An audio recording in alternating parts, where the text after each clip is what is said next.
everyone, and welcome to A Story of Swords, the podcast mostly about bookish stuff. I'm Karina Pereira, and today I am talking about the pressure to read more, especially in the last few months.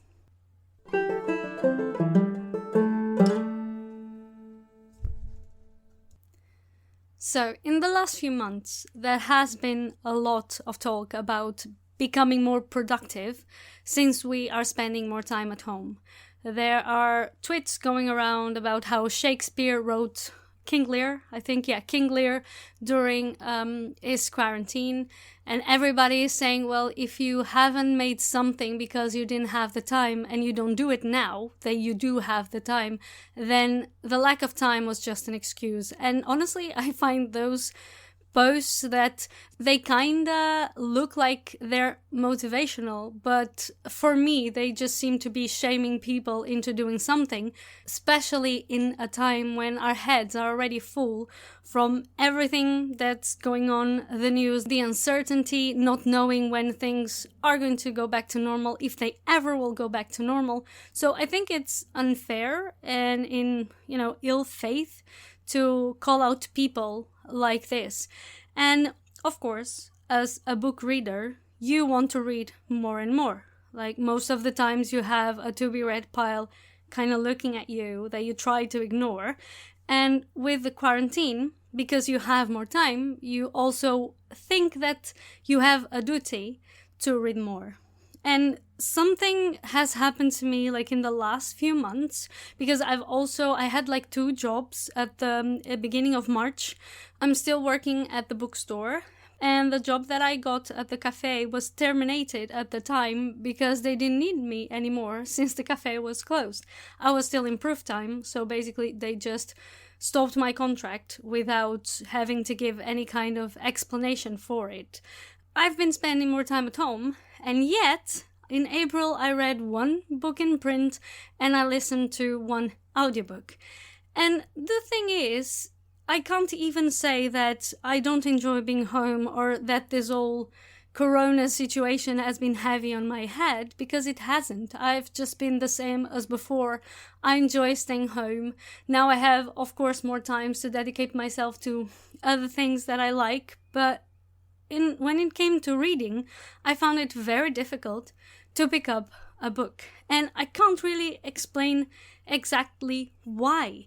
But I think the main reason was because there was this idea and this pressure put on me, by myself, that I had to read more because I had more time, because I was more at home. And I didn't want to miss out on all the books that I wanted to read, because I have a bookish account and every week there are new books that I see people talking about and that I want to read.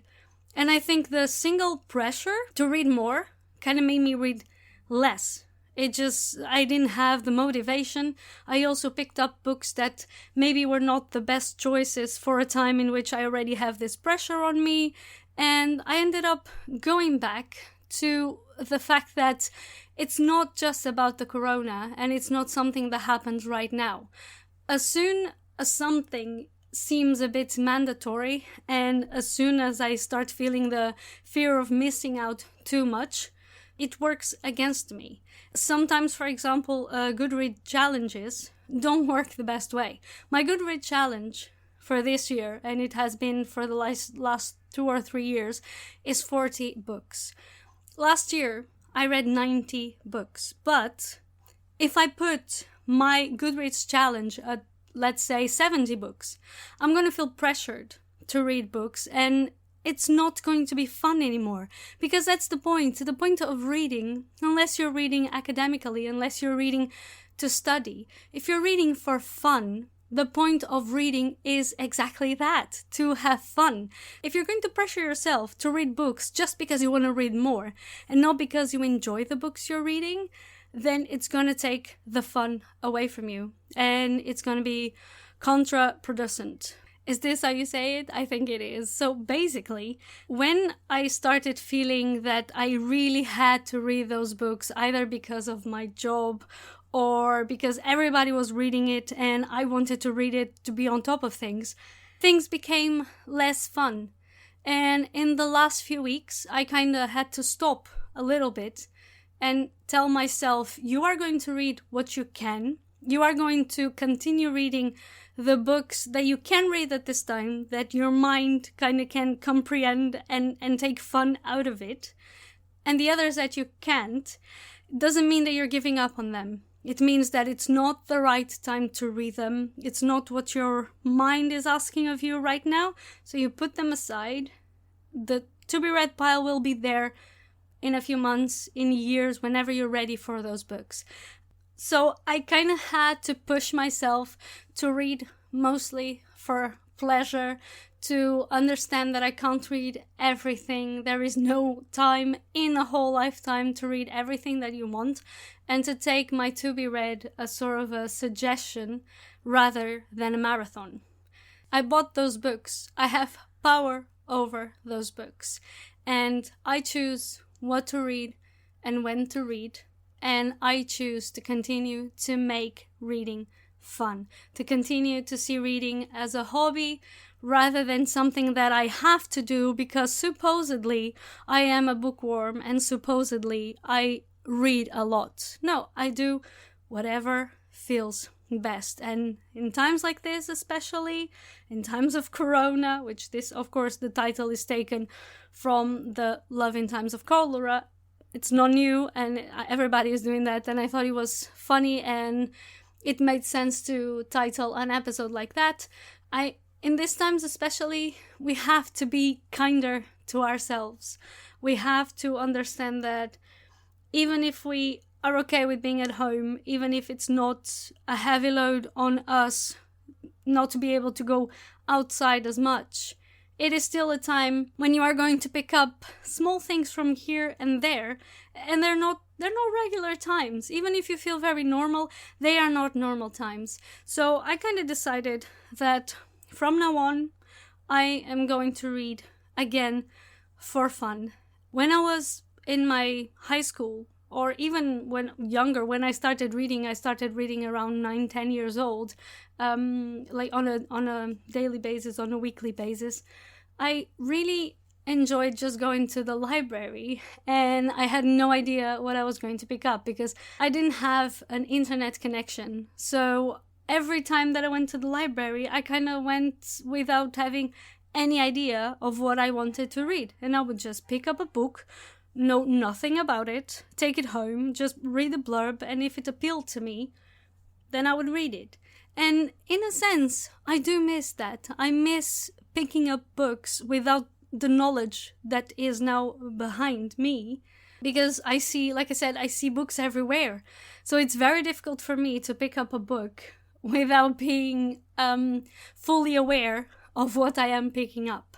I still get books that I take from the bookstore that simply get my attention for some reason, either because I really like the cover or I find the blurb interesting. But in a sense, I think it's so nice to still have, which I don't, but it's so nice to have the naivety to be completely unaware of the things you love, of the surroundings of the things you love, and just go for them because it feels right at the time.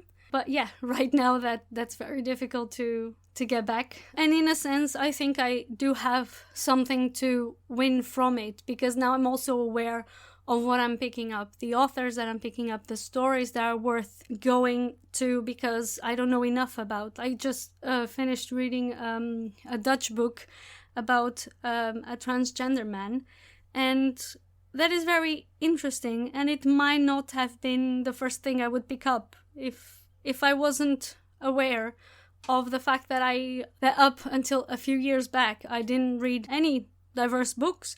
Everything was okay by either men or women, but they were all white, and if they weren't, it would be like a coincidence. And of course, like I spoke in previous episodes, if I want to read more diverse, and if I want to hear more voices and different stories, and if I want to understand the world around me, I do have to go and pick up diverse voices and stories that I know nothing about.